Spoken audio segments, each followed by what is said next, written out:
স্বাগতম আপনাদের আমাদের প্রিয় ইউটিউব চ্যানেল ধূলিকণার স্বপ্নযাত্রা অফিসিয়ালে। এই চ্যানেলে আমরা আপনাদের নিয়ে যাই শব্দের অতল গভীরে, গল্পের রহস্যময় ছায়ায় আর অনুভবের অদ্ভুত জগতে। আজকের পর্বে আমরা হাজির হয়েছি এক ভয়ঙ্কর অথচ শৈল্পিক ভূতের গল্প নিয়ে, যা কেবল ভয় নয় বরং আপনাকে ছুঁয়ে যাবে এক অজানা অনুভবের সীমানায়। গল্পের উৎস ও প্রেক্ষাপট। আজকের গল্পটি নেওয়া হয়েছে খ্যাতনামা সংকলন বিশ্বের শ্রেষ্ঠ ভূতের গল্প বই থেকে। এই অনন্য সংকলনটি সম্পাদনা করেছেন সাহিত্যপ্রেমী গবেষক উজ্জ্বল কুমার দাস। এটি প্রথম প্রকাশিত হয় 2005 সালের জানুয়ারি মাসে কলকাতা বইমেলায়। বইটি উৎসর্গ করা হয়েছে অভিজিৎ চট্টোপাধ্যায়কে, যার প্রতি আমাদের শ্রদ্ধা ও ভালোবাসা রইল। আমাদের আজকের গল্পের লেখক এলিয়ট ও ডনেল, একজন ইংরেজ সাহিত্যিক যিনি ভূত ও অতি প্রাকৃত বিষয় নিয়ে লেখার জন্য বিশ্বজুড়ে পরিচিত। 1872 সালে ব্রিস্টলে জন্মগ্রহণ করা এই লেখক তার জীবনের নানা অভিজ্ঞতা, রহস্যময় স্থান ভ্রমণ এবং অতি প্রাকৃত ঘটনার বর্ণনা দিয়ে পাঠকদের নিয়ে গেছেন এক অন্য জগতে। তার লেখা প্রায় 50টিরও বেশি বইতে তিনি তুলে ধরেছেন ভূতের গল্প, লোককথা এবং অজানা আতঙ্কের ছায়া। আমাদের এই উদ্যোগে পাশে থাকার জন্য লেখক ও তার পরিবারকে জানাই অসংখ্য অসংখ্য ধন্যবাদ। তাদের অবদান ছাড়া এই গল্পের আলোয় পৌঁছানো সম্ভব হতো না। তাদের প্রতি আমাদের অন্তরের গভীরতম শ্রদ্ধা ও কৃতজ্ঞতা রইল। চলুন শুরু করা যাক আজকের কাহিনী, ভয়ার্ত সেই মৃতের মুখ। একটি গল্প যা আপনাকে নিয়ে যাবে অজানা আতঙ্কের গভীরে। চোখ বন্ধ করে শুনুন আর অনুভব করুন ভয় কখনো কখনো কতটা নীরব হতে পারে।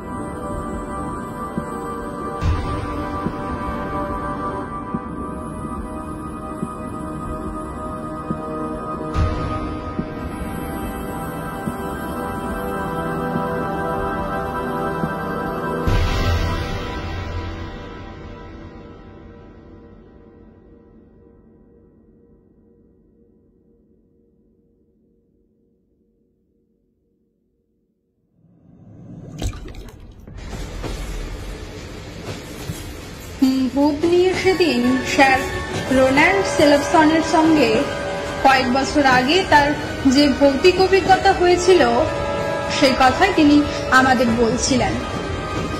পেডিংটন থেকে পেনজাস যাওয়ার পথে ট্রেনটা হঠাৎ থেমে গেল। ট্রেন চালক ঘোষণা করলেন ট্রেন আর যাবে না, সামনে ব্রিজ ভেঙে গেছে। ফলে নিরুপায় হয়ে কাছাকাছি একটা হোটেলের ঘর নিতে হলো। একতলার পেছনের দিকের ঘর। ঘরের মধ্যে গুমোট গন্ধ। ঘরের মাঝখানে মেঝেতে তার ব্যাগটা রাখা হয়েছে। আর ঘরের একেবারে দেওয়াল জুড়ে এক মস্ত আলমারি। আর ঘরের একদিকে আছে গ্যাসের উনুন। আগুন জ্বেলে শীতের রাতে স্যার রোনাল্ড আগুন পোহাচ্ছেন। পথের ধকলে ক্লান্ত দেহ। রোনাল্ড আগুন পোহাতে পোহাতে দু চোখ ঘুমে জুড়িয়ে এলো। বিছানায় শুয়ে পড়ল। হঠাৎ হাসির শব্দে তার ঘুম ভেঙে যায়। বিছানায় বসে তিনি আলমারির দরজায় এক রহস্যময় নীল আলো দেখতে পান। তিনি যতই দরজার দিকে এগোতে থাকেন ততই আস্তে আস্তে যেন দরজাটা খুলে যায়। ধীরে ধীরে সেই অদৃশ্য রহস্যময় বস্তুটি দরজার ভিতর থেকে ক্রমে স্পষ্ট থেকে আরো স্পষ্টতর হয়ে উঠতে থাকে। একটা নিগ্র মানুষের কাটা মুন্ডু ধীরে ধীরে তার দিকে এগিয়ে আসছে, আর সেই কাটা মুন্ডু দুচোখ যেন ঠিকরে বেরিয়ে আসছে। এবার দরজাটি আরো খুলে গেল। একই মুন্ডুটি তো কাটা নয়, একটা গোটা নিগ্রই যেন এগিয়ে আসছে বলে মনে হচ্ছে। তার হাতে একটা ধারালো ছুরিও রয়েছে। ধীরে ধীরে হামাগুড়ি দিয়ে খাটের দিকে এগিয়ে আসছে। যতই নিকটে আসছে ভীত সন্তুষ্ট স্যার রোনাল্ড ততই যেন তাকে ভালো করে নিরীক্ষণ করছেন। এবার আরো নিকটে চলে গিয়ে আসছে, যেন প্রায় তার বিছানার পাশেই এসে পড়েছে, একেবারে খাটের ধারে। গায়ের উপরে আসা মাত্রই স্যার রোনাল্ড ছুটে ঘর থেকে বেরিয়ে পড়ল। বেরিয়ে পড়া মাত্রই দেখে সেই নিগ্র ছায়ামূর্তি আর নেই। দ্রুত পায়ে সাহেব বাইরে চলে গেল। রোনাল্ড এবার বাইরে শীতে জ্ঞান ফিরে পেয়ে ভয়ে ভয়ে আবার ঘরে ফিরে এলো। ভয়ে লজ্জায় সে ঘরে ফিরেই দেখে সে ছায়ামূর্তিটা কোথায় যেন মিলিয়ে গেছে। এরপর বিছানায় শুয়ে এসব 7-17 ভাবতে ভাবতে কখন যে ঘুমিয়ে পড়েছেন তা তিনি টের পাননি। অনেক বেলা পর্যন্ত ঘুমিয়ে রোনাল্ড সকালে জেগে ওঠেন। এধারে খবর পান রেললাইন সরানোর কাজ চলছে, এখনো শেষ হয়নি। নিরুপায় হয়ে সাহেব একটা গোটা দিন শুয়ে বসে কাটিয়ে দেন। ধীরে ধীরে রাতও এগিয়ে আসে।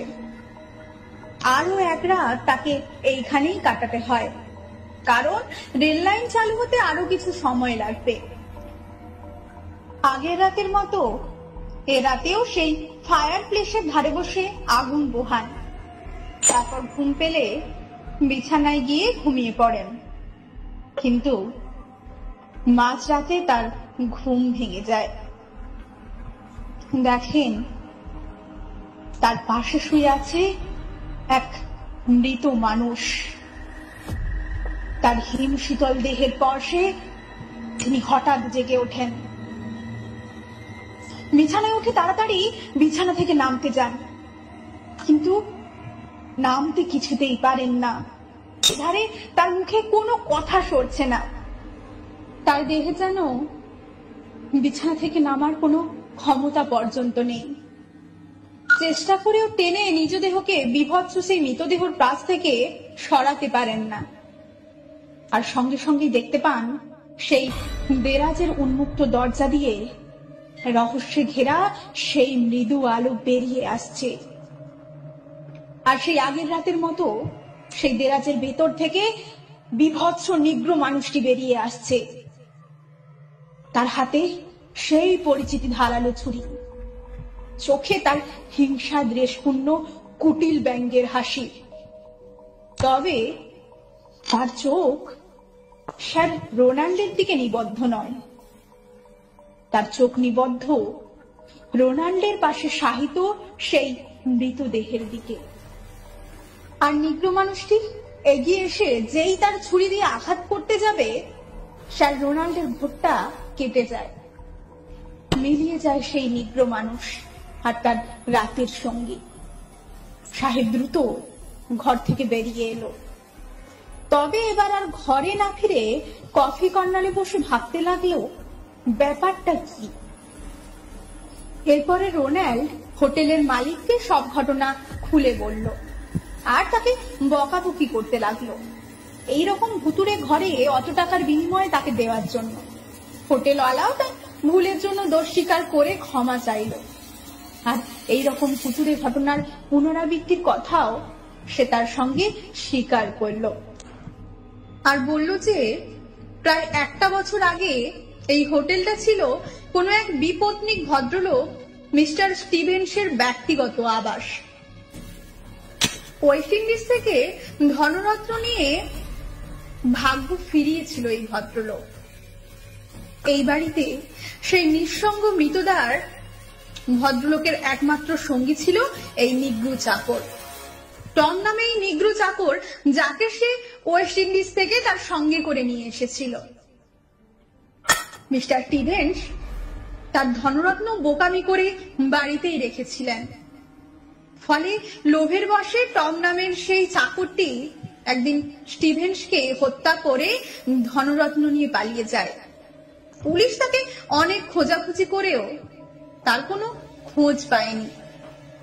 সব শুনে স্যার রোনাল্ড বললেন যে এই দেরাজটা একবার পরীক্ষা করে দেখা যাক। তাই করা হলো।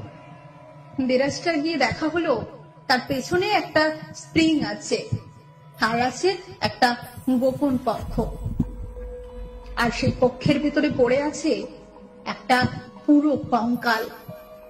কঙ্কালের পাশেই পড়ে আছে একটা রক্তাক্ত ছুরি। পুরানো রক্তের দাগ আজও যেন সেই ছুরির গায়ে লেগে আছে, আর তার পাশে জমা আছে ডাই করে রাখা স্বর্ণ মুদ্রা, যা ওয়েস্ট ইন্ডিজে তখন চালু ছিল।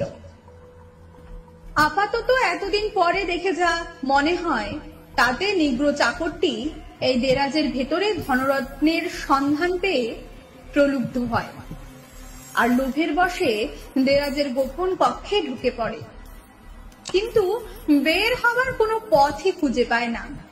আটকা পড়ে দিনের পর দিন না খেয়ে দিয়ে অনাহারে সে মারা যায়।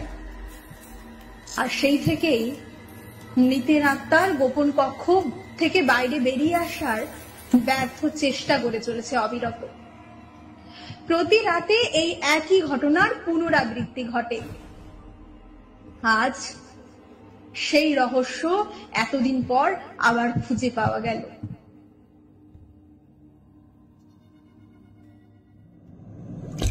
এতক্ষণ আপনারা শুনছিলেন ওডনেলের লেখা গল্প ভয়ার্ত সেই মৃতের মুখ।